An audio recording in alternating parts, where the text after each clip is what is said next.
do I hear a motion to suspend roll call by unanimous consent? So moved. Awesome. Are there any objections? Hearing none, that motion passes. The replacement and agenda committee do not make any adjustments to the current appointment selection criteria. Now we're going to move into deliberations. We will deliberate for 3 minutes per open seat. Let me go ahead and get the timer. We're going to start with the Information and Communications Committee, and there's 1 open seat, so there will be 3 minutes for that starting now. Yeah, so I'll touch up on Luis Rubio. I thought he had really good experiences. He said president of Gears of Tomorrow, director of Interfaith Affairs, I believe, for Cabinet, AD of Finance for Lousy, and then he had another director position that I didn't quite catch. But I think he has a lot of good experiences and would kind of add a fresh perspective to INC, especially since I'm sure he's done a lot of like social media work for those different organizations that he's part of.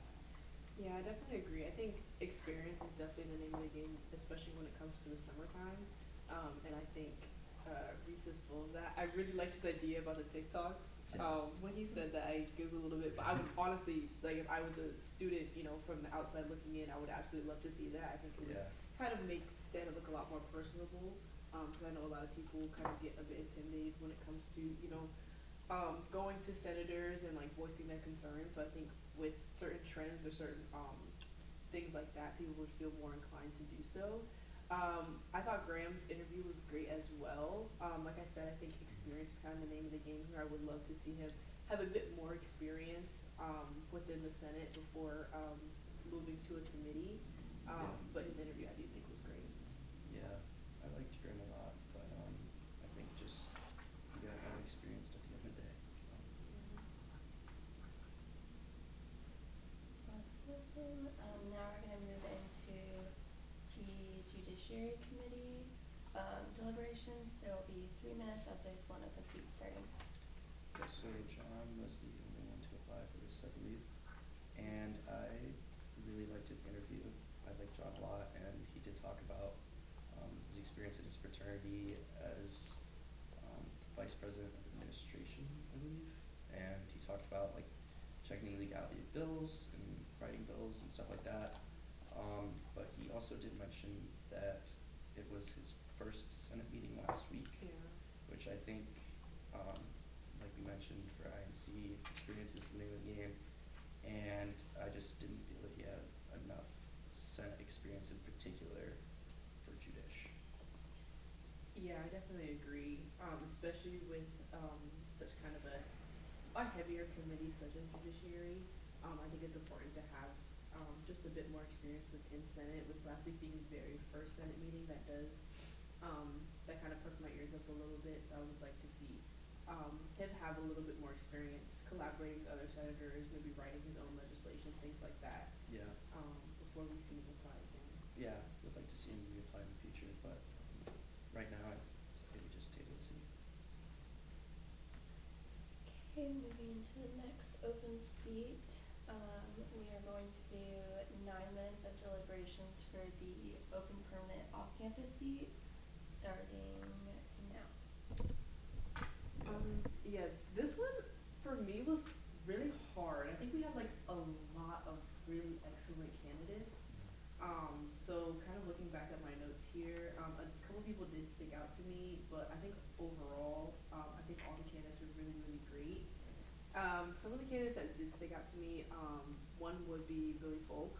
I think he had a lot of great experience and a pretty basic understanding of how Senate works.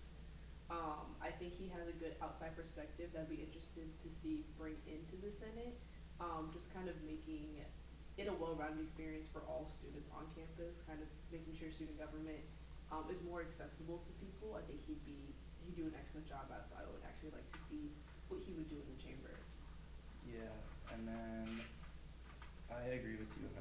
I think this is probably one of the most competitive applications that I've had to deal with so far, but another person that stuck out to me, I think, was Mary Montgomery.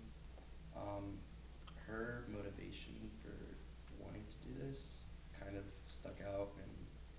typically, I think motivation all kind of blends together sometimes, just because a lot of people say about the same stuff. Yeah. But she really tied in her being an out-of-state student and, you know, like genuine reasons why she loves UF rather than just being like, oh, I love my school, I want to do more. And then I really liked her ideas too. You know, her ideas were related with CALS a bit, but it's not necessarily bad as an off-campus seat. And then her CPR classes on the rights to North Carolina, that's honestly something that I wanted to do or wanted to see, so I think having her as a permanent seat would be good. Yeah, I think we, like you said, we definitely hear like a lot of similarities when it comes to motivations. They want to make an impact, they hear the issues, you know, around the school, they want to make a difference, all those things. So when someone kind of has a nuanced or more unique opinion why they want to join the student senate, I always get excited to kind of see what they have to say, and it kind of gets me excited for the interview. And I definitely had that with Tyler. He's come in before and he did great in his last interview, and I think this interview was great as well. Again, he talked a lot in his interview about how he wants to be involved, you know, throughout his entire college career, not just one semester, and being able to see the decisions actually make a tangible impact on campus is something that he's passionate about. So I really liked hearing what he had to say, and I think he had some really great ideas as well. So Yeah.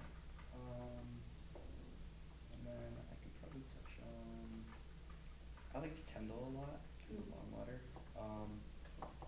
It seemed like she kind of had more of a personal motivation for joining Senate than like a typical, you know, help campus type thing, even though she did touch up on that.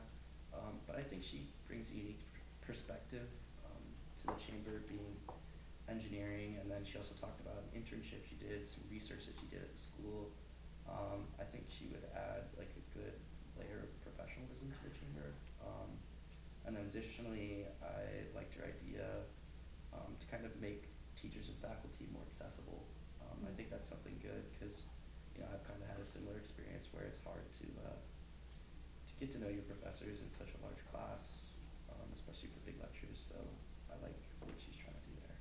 yeah. And just kind of going through all of the different candidates we have here. Brooke had a great interview as well.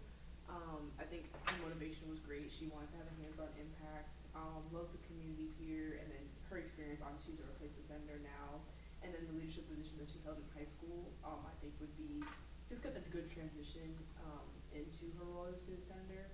I just wish that some of her ideas were a bit more unique and nuanced. I know some of the things that she said we kind of already have implemented into the student senate. So I would love to hear some more ideas that she has that are maybe more tailored towards her personal constituents or you know, other people that she believes that she represents on campus at a later date. Yeah, and then to touch on Liliana, I thought she had a good interview, but I would like to see maybe a little bit more experiences, particularly relating towards student government a bit. You know, she mentioned that she was a Warrington Welcome peer leader, and I think that's great, but, you know, I think it was just such a competitive application cycle this time that I would just like to see a little bit more from there. Yeah, I feel the same way about most of the candidates, honestly. I feel the same way about Jonathan. I thought his ideas were great, and obviously his motivation was there. I liked his experience as a TA and how he kind of uses that to connect with other students and make sure their ideas are heard. But again, since we have such a competitive applicant pool this time around, I would love for kind of the ideas that he, you know, brings to his interview, he brings it to Senate, kind of were a bit more unique and a bit more new, I guess, because I didn't quite understand how that would, you know, benefit the student body as a whole, I guess. Yeah, and then cycling around to Graham for his off-campus application. Again, I really liked his interview, but it just all comes down to experiences, and it's such a competitive cycle this time. I just feel like maybe there's some people that I would rather see in the seat. Okay. Seeing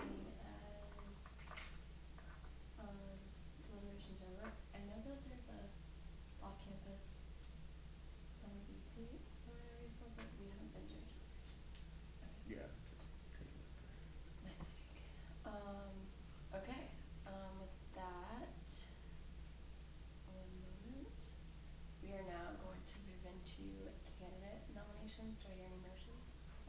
to nominate Reese Rubio for the open INC committee seat by unanimous consent. Are there any objections? Hearing none, that motion passes. I move to table the open judiciary committee seat by unanimous consent. Are there any objections? Hearing none, that motion passes. I move to nominate Billy Folk for the open permanent off-campus seat by unanimous consent. Are there any objections? Hearing none, that motion passes. I move to nominate Mary Alex Montgomery for the open permanent off-campus seat by unanimous consent. Are there any objections? Hearing none, that motion passes. I move to nominate Kendall Longwater for the open permanent off-campus seat by unanimous consent. Are there any objections? Hearing none, that motion passes. And then I move to table the open summer B replacement seats for the off-campus, or open summer B replacement off-campus seats by unanimous consent. Okay. Do I hear any objections? Hearing none, that motion passes. Do I hear any other motions? Okay. Now we're gonna move into the agenda. Do I hear any motions? I move to add a special rule for the open and permanent seats to be heard as a block by unanimous consent. Are there any objections? Hearing none, that motion passes. I Sorry. move to add all absences to the agenda by unanimous consent. Are there any objections? Hearing none, that motion passes. And then I move to adopt the agenda by unanimous consent. Are there any objections? Hearing none, that motion passes. I move to adjourn this meeting at 5:02 p.m. Thanks. Perfect. Yay. It's a good one. It was just over 2 hours. Nice.